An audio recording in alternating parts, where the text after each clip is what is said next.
What does he look like? There he is. He made it back Looks from rested. New Orleans. By the way, Hoosiers is one of my favorite movies ever. Like, there's Because we all grew up in the same thing. We all, I can tell that. One big pot of gumbo. And none of that was filmed in Winnipeg. Like the Hinkle Fieldhouse is where Butler University plays. That's where that last scene when they go to the state championships. But I thought one of my favorite scenes in any movie is when they get there. They finally get to state, this little high school, and the first thing Gene Hackman does is he pulls out the tape measure. Yep, 10 feet to the rim. And they bring out the tape measure. Yep, 15 feet to the free throw line, just the way we have it at Hickory. Just because the lights are brighter and the seats are bigger, it's still the same game. And I think that's a great kind of message there. That is good. If I ever get to coach in a state championship, I will use that one. It's based on the 1954 Indiana State champs, Milan High School. I didn't know that. It inspired the show. Harry is a movie savant. Like, you probably know stuff from that movie, Harry. That the one that stands out for me in that show is when I can't remember the player's name, when his dad shows up to coach, and the dad's a bit of a, if you're not watching the stream, I made the drinky. His dad has a bit of a problem. Then he shows up to coach, and then Gene Hackman goes to his house way out in the woods and gives him the what for, because he falls. He's on the wagon or off the wagon again. But yeah, that was. But don't forget. Then Gene Hackman, playing the role of head coach, gets himself thrown out of the game so the assistant can run it. What's his name? Late in the game, they're going to run the picket fence. And what was his line? Don't get caught watching the paint dry. Yes. Arash. Oh, and then the other good part was when Jimmy comes into the gym when they're out trying to oust when they're trying to oust the coach, and he's like, I'm ready to play ball, but the coach stays. Yeah. And then that one guy that plays the guy that plays the villain in all the movies, that's Murmy. Oh man. Okay. All right. That's it. That's the sports cage for today. So no, how was it? We all watched it.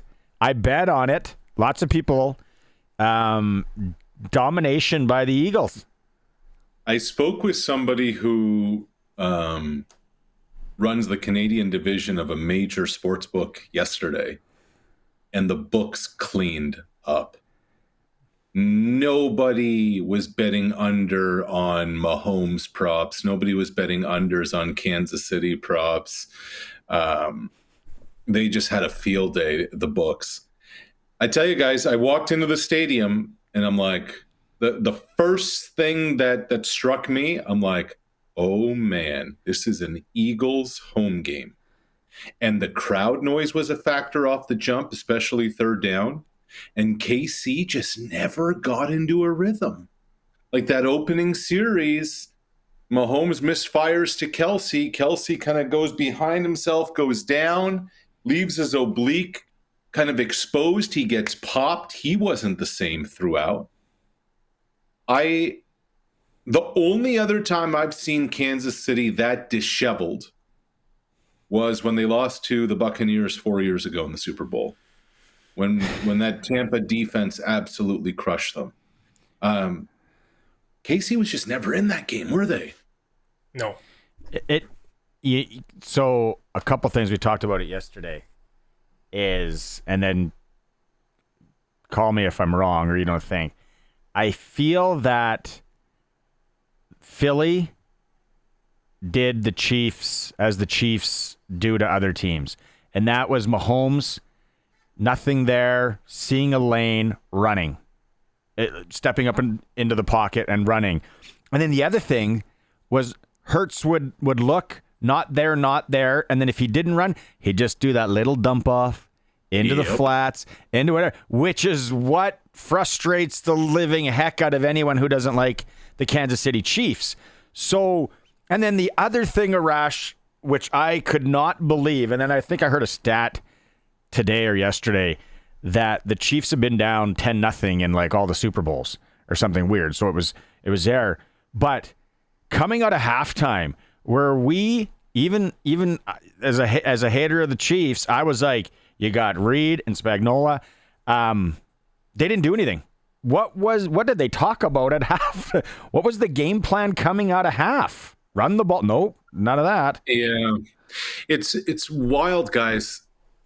The reputation Kansas City has, and like they've earned it, because it's 17-0 with like 4 minutes to go in the half.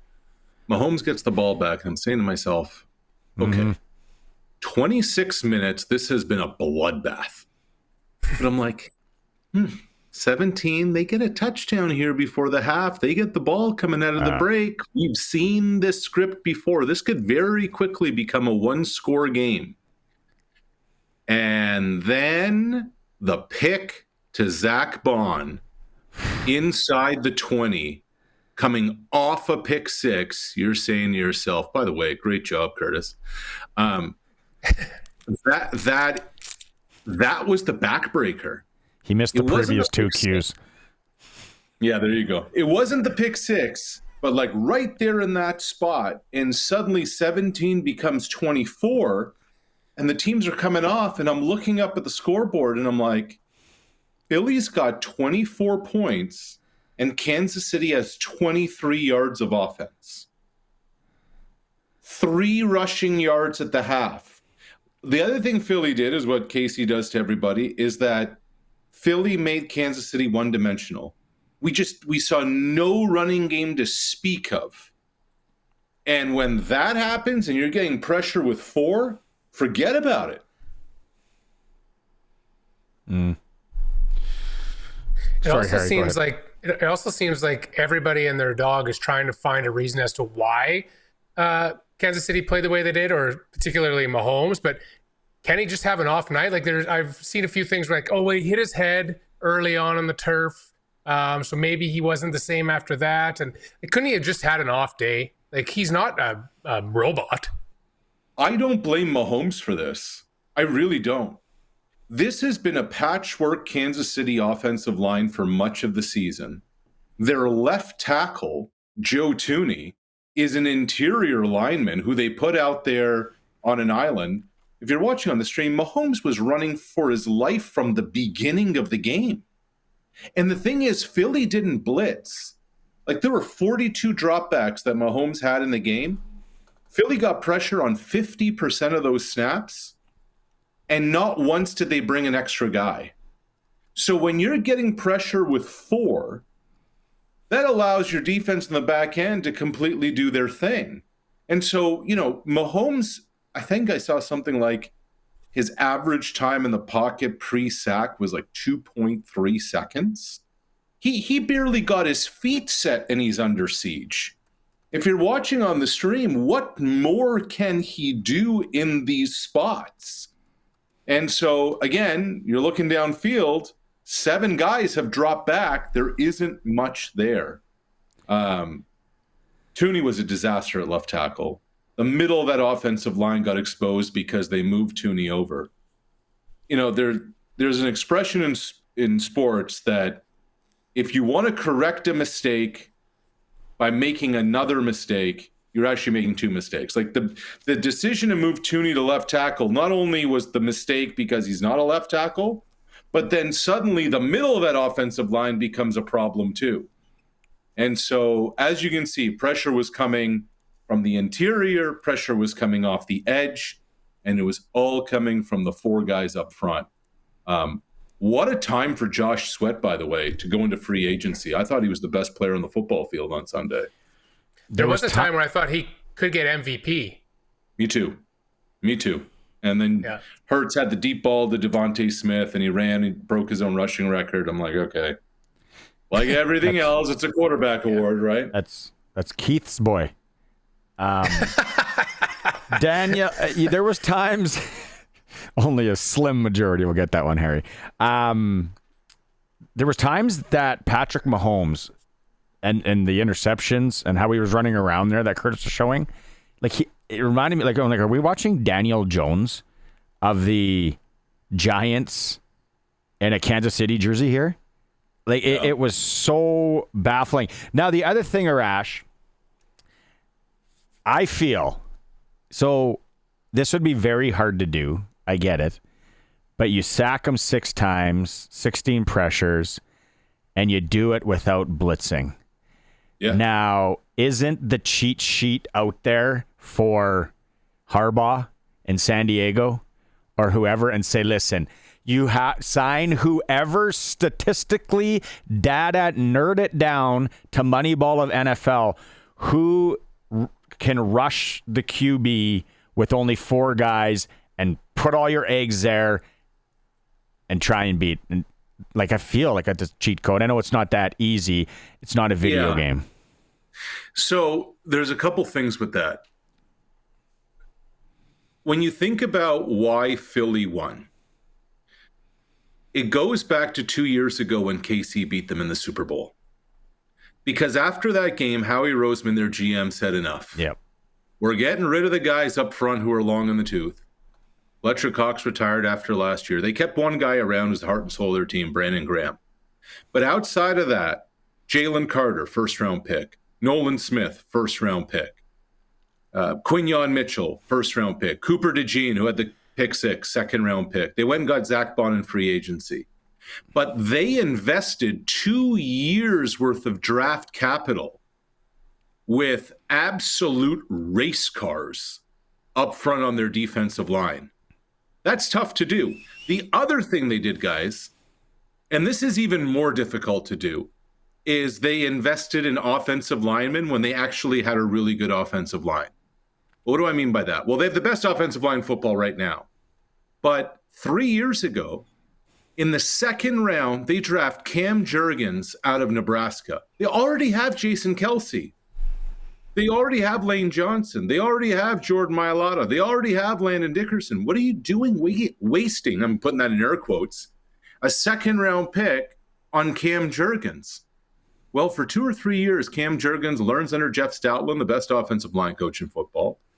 Even though he's a center, he moves over to guard, so he's able to provide some depth in case somebody gets injured. Plus, he gets mentored and tutored by Jason Kelce. They didn't get enamored with the receiver who runs really fast. They didn't get enamored with the corner who's putting up all the measurables. They went and invested at the point of attack in the draft and hit on their picks. Good luck finding coaches who don't have job security doing that. And Philly nailed every single one of their picks, and that's why they won. Let's move to the Blue Jays. Just kidding. Let's move to the CFL CFL free agency. Sorry, Blue Jay fans. We got lots of time to talk about you guys. Any winners and losers so far? Way, pitchers and catchers report I think tomorrow, which is nuts. Today, I think. Yeah. It's then spring training starts, and if you try to rent a vehicle in the Phoenix Valley area, you're like, good luck. Everything goes up because it's just that's where I'm going next week. There you go. Not to watch baseball. CFL free agency. What's your take there? Any winners, losers? Anything surprising you there? Well, nothing really surprised me today because it's everything that we knew it was already happening. All the players already announced where they were going. Like, you guys talk about Tommy Stevens. He's like, thanks, Calgary. It's been real. Can't wait to go to Saskatchewan. And it's the gender reveal that gets screwed up and everyone knows. And then it's like, oh, right, surprise. Right. The move I really liked.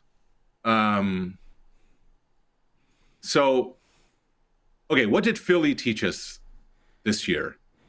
Is that defense in a running game can still win you a championship.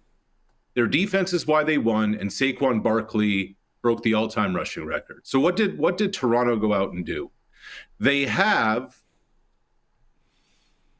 as good a running back as there is in the league, not named Brady Oliveira, probably the best running back not named Brady Oliveira, and they re-up Kadeem Carey.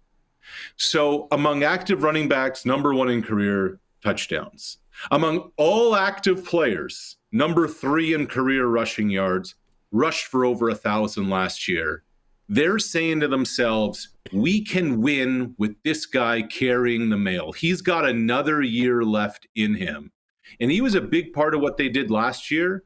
And he's just going to open things up for Chad Kelly whenever he gets back and that offense. Made a lot of sense that the Argos brought back Arbuckle. He'll probably have to start the season for them. But Kadeem Carey is a good blocker. Kadeem Carey is a good pass catcher. And Kadeem Carey can carry the mail for you. And if you're not going to get your franchise quarterback returning for a while, it's going to take Chad a little while to get going. I thought that was a really smart move by the defending champs. Since there weren't a lot of surprises in terms of big names out there that weren't already dealt for, what was something, maybe a sneaky move that maybe flew under the people's radar that you like? Yeah, it's a good question. I thought the Ticats adding Liam Dobson to their offensive line, I thought that was a smart one. Like, he was drafted, I want to say 2021, became an all-star last year for the first time. He's only 27 years old. He was in Winnipeg, so he kind of has a little bit of like winning pedigree, championship pedigree, bounced around the NFL a little bit, had a cup of coffee with Chicago and New Orleans. So I think that's obviously Ted Gavaya coming over from Winnipeg as the GM knows him a little bit. You can never have enough guys up front. So again, it's not a sexy name, but here you have a guy 27 years old who's played a lot of football and played a lot of winning football. And I really like that move for the Ticats. Yeah. And then the Riders today, the one that I didn't know because it wasn't released. So was veteran offensive lineman Philippe Gagnon coming over from Montreal. You just said it. Can never have enough guys up front, especially experienced guys like that. He's been in the league a long time. The other one, and we talked about this on the show before they signed him. The moment Calgary released Mike Rose, I said to myself, all right, Corey Mace is going to bring him in, right? His former position coach when he was with the Stamps. Everybody I talked to when that move happened said Mike Rose still has good football left in him. So I thought that was a nice move by the Riders too. One of the names we brought up. Oh. Sorry, go ahead, Harry. One of the teams we brought up today that maybe people expected more out of was Edmonton. Still more to come from them, or? No, I think they've added a lot. I like what they've done over there. They just haven't announced a bunch because Ed Hervey's waiting for all these guys to pass their physicals. Jake Serezna going over there. There's somebody who can get, right after the quarterback. I expect you're going to hear a bunch of names to Edmonton sooner than later, but they're just not kind of announcing it, so to speak, until it becomes officially official. I thought Edmonton needed to do a bunch, did a bunch. Didn't I? Maybe they just had to get rid of McLeod Bethel Thompson because it wasn't going to work in the quarterback room with Trey Ford. But there's some little things. Keon Julian Grant coming over from Montreal. Here you have a Canadian receiver who's 28 years old. I remember when he was in college at St. FX, that guy could play. I think there's still like a good runway for him to get a lot better. So the one that surprised me was Geno Lewis heading to Ottawa. I thought Edmonton would want to keep him, but obviously that didn't happen. I think that's a good sign for the Red Blacks too. I think that relationship is broken. Okay, we gotta wrap it with Colson. He's been talking about this for over 48 hours. Uh-oh. Well, I just remember, saying that one Philadelphia Eagles would beat the Chiefs back in November. So I remember that too. Yes. And I also did some research and found back in September on the 4th, when Barney called that Mahomes would not finish the season, that he would get injured and not finish the season. I said the tush push would get banned, and so we're waiting to see if that still happens, I guess. And your call back then was a two-parter. The Jets would be in the Super Bowl, but the part that you got a lot closer right on was that Adams would be traded to the Jets. There you go. Yeah, you Devontae said a Adams, first or a second and a third. It was for a third, so... Hey, we've all said stupid stuff, Arash. But the Jets in the Super Bowl. Now, here is my honest... Like, some people are scared of spiders. I am terrified at the thought that Aaron Rodgers is going to come to Minnesota. Like, if that happens, fellas, it's been real. Nice knowing you. Salut, adios, abiento. You're out. Good You're gonna go night. take your. You're gonna go take your chances on that island where everyone that goes to gets murdered by other people that don't live there. I'm out. I'm out. As soon as I saw that, I go, "Oh, I would like to see Arash's reaction to that right now." And he had They had the purple jersey on and everything. He is a big Brett Favre fan. He's following in his footsteps. Oh, my God. Oh, my God. All right. Well, we'll let you decompress from that. Have a great night of watching Hoosiers. Yes, let us know me what too. you find about the arenas, and we'll talk to you Thursday. All right, see you, boys.